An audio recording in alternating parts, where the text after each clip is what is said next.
No ar, terceiro milênio, salve! Hoje nós vamos falar sobre uma coisa que intriga muita gente. Na nossa palma da mão tem um monte de risquinho. Muita gente diz que isso não serve para nada, outros dizem que tem a ver, muita gente lia isso. E eu queria saber do professor Porfírio, por que disso? Por que nós temos essas linhas todas nas mãos? É muito simples, Oswaldo. Na verdade, o que nós temos na palma das mãos é o nosso verdadeiro mapa da vida. Muita gente acha que a quiromante, a leitora de mão, coisa e tal, essas coisas, tem sentido, tem um fundamento. Na verdade, é um fundamento muito maior do que as pessoas imaginam. É o que nós conhecíamos, ou ficamos sabendo agora, com o universo em desencanto, com a cultura racional, que antes mesmo do homem começar a pensar, quer dizer, antes de desenvolver o pensamento, a natureza já tinha fabricado o ser humano e já tinha preparado o ser humano para se relacionar com ela através dessas linhas que temos nas mãos. É muito importante. É como, vamos dizer assim, primeiro nós temos que aceitar que a natureza é que nos fabrica. É um conceito simples e óbvio, né? Nós não somos feitos por acaso. Então a natureza vem construindo o ser humano como uma fábrica. Constrói um aparelho de televisão, confere? E toda fábrica que faz um aparelho de televisão, um liquidificador, ou o que seja, ela coloca lá o seu diagramazinho naquele aparelho. E assim a natureza fez conosco. Colocou na palma das mãos a nossa formação, o nosso funcionamento, o nosso destino. E essa foi uma fase milenar, muito antiga, em que a humanidade nem pensava, mas também não sofria, porque ela funcionava exatamente como a natureza nos tinha feito para sermos. Foi o primeiro conhecimento divino que a humanidade teve a oportunidade para se desenvolver e começar a se realizar como um ser de origem pura, que nós somos de uma origem pura. A nossa origem é racional, a natureza está em transformação, mas o nosso verdadeiro ser, a nossa verdadeira vida é racional. E isso tudo um processo de evolução. E a natureza nos deu para nos guiar e nos orientar no caminho de retorno ao nosso estado natural, estas marcas que estão na nossa palma da mão. Este era o alfabeto astrológico, que hoje alguns ainda conseguem usar pelos resquícios, o entendimento. E que, em seguida, naturalmente, o ser humano como um todo, ele passou a adotar para si, de acordo com essa evolução, um outro modo de se relacionar com a natureza, que aí então criou o que nós aqui já falamos algumas vezes, que é o alfabeto artificial, o alfabeto dos números e das letras.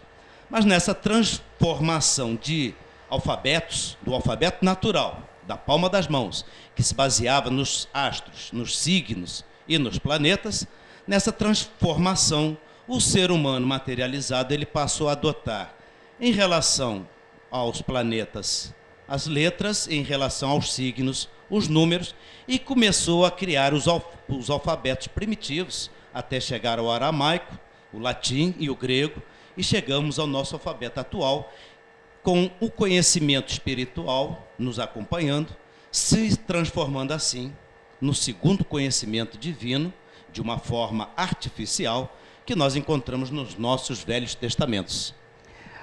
Porfírio, gostaria de acrescentar mais. No Oriente ainda usam esse tipo de leitura de mãos e tudo, mas isso ainda está em vigor, ainda serve para os dias de hoje? Não tem coisas mais modernas ou coisas mais atualizadas? Isso já ficou para trás? Porque descobriram outras coisas. O que aconteceu nisso tudo? E qual foi a causa de terem abandonado esse alfabeto? O que aconteceu com o abandono desse alfabeto? Certamente que hoje não funciona mais dessa forma. A regência é outra. Naturalmente, continuamos funcionando como a natureza nos determinou, claro, mas não com esta regência. O que aconteceu nessa transformação do conhecimento natural, simples, astrológico, para o conhecimento das palavras, como hoje usamos, e dos números, é que na ocasião desse alfabeto, as pessoas, vamos dizer assim, todos sempre foram diferentes, a natureza sempre teve as suas ferramentas. Então, aqueles que tinham o poder de governar queriam que os seus descendentes também tivessem essa faculdade. Quer dizer, quando o sujeito tinha uma certa propriedade, certos poderes, ele sabia até na época que ele deveria ter os filhos dele, pois ele se relacionava com a natureza, e os descendentes dele nasceriam numa fase privilegiada quando ele fazia isso no tempo certo. Mas havia aqueles descuidos, né? Pela fantasia, a moça era um pouquinho mais bonita, não quis esperar o tempo certo. Isso numa fase muito ainda primitiva, diga-se de passagem. Mas ele, então, havia certos abusos fora da época. E aí o ser humano começou a ter descendentes que ele não queria ter. Por exemplo, um governante tinha um filho que vinha na palma da mão dele que ele tinha que ser um operário, um pedreiro, porque ele não foi feito na época adequada, conforme aquele governante poderia prever para si. Aí alguns descontentes começaram a inventar que eles podiam fazer melhor pelos seus descendentes e criaram a tal lei da hereditariedade, para você ver como é que era primitiva ainda a forma de se relacionar com a natureza. E aí o ser humano passou a adotar, não, eu posso dar aos meus descendentes mais do que aquilo que a natureza está querendo nos dar, porque eu queria que o meu filho fosse também poderoso como eu, e ele está dizendo ali que ele tem que ser pobre. Aí começaram a perverter as coisas. Naturalmente, quando nascia para ser um operário e o pai forçava a barra para ser um poderoso, um governante, dava tudo errado. E diga-se de passagem, parece que essa coisa pegou, né? Porque hoje o sujeito não nasceu para coisa e vai fazer dar tudo errado. Ô, Porfírio, uma coisa também. A gente sabe que no livro Universo e Desencanto diz que nós vivíamos no mundo racional e saímos do mundo racional. Uns tantos saíram do mundo racional, entraram pelo pedaço que não estava pronto. Então, abusamos. E no alfabeto artificial também abusamos de novo, invadimos mais um espaço que não era para invadir? Seria isso? Mais uma vez, abusamos do alfabeto astrológico, natural da natureza. Estamos agora abusando do alfabeto artificial, fazendo o que nem precisávamos fazer. E só falta abusar agora do terceiro conhecimento, que é a cultura racional do terceiro milênio. Porque o ser humano paga as contas pelo abuso que comete. Nós somos, ou estamos fora do nosso natural, fora dos limites, e tudo fora do limite não dá certo. É o que está acontecendo no mundo. Nós somos abusados, então. Todos queremos dizer isso. Todos que aqui estão, começando aqui pela mesa, né? Ilustre mesa que nos compõe aqui no momento. Todos nós somos abusados. Perfeitamente, porque somente quem abusa é que paga o preço do abuso. Já foi no início, puros, limpos e perfeitos, fomos avisados que havia o risco das transformações e agora, novamente, deixamos o conhecimento astrológico, alfabeto artificial e estamos metendo novamente os pés pelas mãos, né, como diríamos, e buscando maneiras de nos destruir cada vez mais rápido. Está aí a poluição de todos os níveis. E tudo tem um limite, a gente sempre passando desse limite. Tudo que passa do limite não dá certo. Está à borda. Estamos vendo em nós mesmos, não precisa ir a lugar nenhum. E tudo isso, nós já falamos num outro programa, ambição e ganância. Professor Porfírio, você quer acrescentar mais alguma coisa, falar da ambição e a ganância? Porque eu acho que a ambição e a ganância é que estão destruindo o mundo. Pelo que a gente vê aí, cada vez quem tem mais quer ter, quem não quer ter, quem não tem quer ter também, e quem tem quer mais, cada vez mais, e nem que isso tenha que matar, roubar, destruir tudo, acabar com tudo, derrubar florestas por causa dessa ganância desenfreada. E isso vai nos levar a algum mal no futuro, né? Certamente. Já estamos tendo esse mal, né? O futuro já começou. Certamente. A questão é, o fundamento disso tudo. Quando nos orientávamos pelo alfabeto astrológico, nós não sofríamos. Nós sabíamos e tínhamos o que era necessário. Quando adotamos o alfabeto artificial, que viemos construindo tudo isso, toda essa forma de conhecimento artificial, é aí então que nós começamos a nascer no mundo, sem saber por quê e nem para quê. Quando tínhamos este conhecimento, quer dizer, as primeiras fases da humanidade, como que uma humanidade sendo tratada como um bebê dentro do útero de uma mãe, a natureza nos protegia e nos dava a orientação de tudo. e dizia, você vai nascer, você vai ser feliz, assim, assim. Durávamos eternidade, mais de 1000 anos. É aquela história do Matusalém, é verdadeira, tem fundamento. E o ser humano, naquela ocasião, ele sabia por que nascia, mas quando adotou a questão dos números, das letras, o alfabeto artificial, ele passou a nascer no mundo sem saber por quê nem para quê. Aí olha para o outro, fica com medo de perder, aí vem a ambição, ele quer ter mais, ele olha apenas para a matéria, é o que o ser humano faz hoje ainda. Ele olha para a matéria, ele sofre por aquilo que ele não pode ter, que a natureza dele não lhe permite. Por exemplo, meu caso pessoal, não vou falar de ninguém aqui, meu caso pessoal, vamos dizer assim, o meu dote, meu dom natural, era trabalhar na área de ciências jurídicas, do direito. Fui me formar em engenharia química e dar aula de química analítica na Universidade Rural. Então, na própria pele, a gente sente que nós nos desviamos de um comportamento natural que daria certo sempre para todos, mas dentro de um limite, e todos nós, a humanidade como um todo, ficou desorientada, nasceu no mundo sem saber porquê, aí faz um teste aqui, faz outro ali, quando vê, o sujeito está fazendo aquilo que não tem nenhuma aptidão. Quando tem, se dá bem.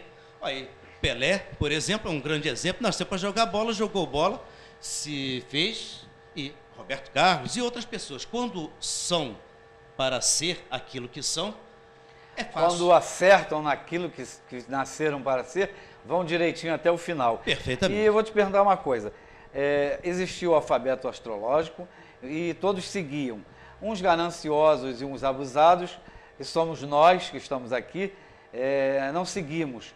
E os que seguiram esse alfabeto, o que aconteceu com eles? Naturalmente, como nos esclarece o racional superior, esses já retornaram ao seu estado natural. Não estão mais vivendo neste processo de transformação em que a natureza vai nos levando de uma classe de vida para outra. Porque a vida, no seu fundamento, é uma vida eterna. Ela não se perde. Nada se perde, nada se cria, tudo se transforma. Quem obedeceu à astrologia já retornou ao seu estado natural, como dizemos, já voltou para o mundo racional. Quem não obedeceu está aqui, nesse processo de sofrimento, de transformações. E agora vem o terceiro conhecimento, que é a cultura racional, por isso diz cultura do terceiro milênio. Exatamente, o terceiro conhecimento, para que o ser humano compreenda, se conheça, desenvolva o raciocínio e retorne agora ao mundo racional. Vai desobedecer? Sempre tem os abusados, né? Vai. E os que desobedecerem? Tem as classes de vida inferiores, porque a vida não acaba de vez, nunca. Você não morre, meu amigo, eu sei que eu não vou morrer. Esta consciência aparente, ela se acaba naturalmente, mas é só aparência. A verdadeira consciência, que hoje nós vamos poder conhecer, ela não se perde, ela vai continuar, só que em uma classe de vida inferior. Por isso que às vezes, só para complementar, e depois nós podemos enriquecer, às vezes o sujeito encontra um cachorrinho ali no meio da rua, e ele se dá muito bem com a gente, né? Parece até que é uma simpatia. Vai ver em outras vidas, ele já foi alguém da família, ou já conviveu com aquela família, com aquelas pessoas. Porque nós somos energia transformada em seres. E a natureza não joga fora nenhuma energia. O verdadeiro ser eterno é sempre o mesmo. Está tudo entrelaçado, tudo aqui dentro é uma panela só com todo mundo. Nós somos sempre os mesmos a nascer e a morrer. Essa é a grande revelação do universo em desencanto, que a doutrina espírita já tinha nos preparado para isso. Mas não um espírito. Nós estamos em experiência, né? Mas nós podemos até depois tratar este assunto num próximo programa. Muito interessante isso. Então nós somos sempre os mesmos a nascer e a morrer. Se obedecer agora, quiser voltar, pode voltar. Se não quiser obedecer, não tenho pressa não. Vai continuar vivendo, mas em classe de vida inferior. Porque tudo que progride, se multiplica, degenera, enfraquece e vai para a classe inferior. Isto é lei da natureza. Porfírio, a gente tem um pouquinho só de tempo, muito rapidamente, só para você explicar. Essa já é, então, a terceira chamada que a gente está tendo. Primeira, quando estava no mundo racional, saindo, o alfabeto astrológico, e agora a cultura racional para chamar a atenção. Já é a terceira chamada? Certamente. É o terceiro chamado geral. Mas, olha, todos estão sendo chamados. E ninguém vai ser escolhido. Porque muita gente diz assim, muitos os chamados e poucos os escolhidos. Mas quem escolhe é o indivíduo. Você escolhe, eu escolho. Porque chamados, todos estão sendo. Deus não tem eleitos, não tem esse ou aquele privilegiado, nem a natureza. O sol nasce para todos. Alguns aproveitam mais, outros aproveitam menos. E assim a gente vai viver. Queimadinho, né, parece que eu peguei vermelhinho. um pouquinho mais de sol, mas estamos aí. Mas isso cada um escolhe o que é melhor para si. E a cultura racional, certamente, é o terceiro chamado geral à humanidade para retornar ao seu estado natural, o estado fundamental de vida, de racionais puros, limpos e perfeitos. Porque a nossa origem é racional. Nós não somos deste mundo. E nós temos o livre-arbítrio, então escolhemos o nosso caminho. Então nós estamos chamados, muitos chamados e poucos escolhidos, mas você que escolhe. E nós estamos aqui lhe mostrando cultura racional para você escolher esse caminho, que você vai se dar muito bem. Tchau, a gente está terminando o programa, mas a gente volta. Tchau.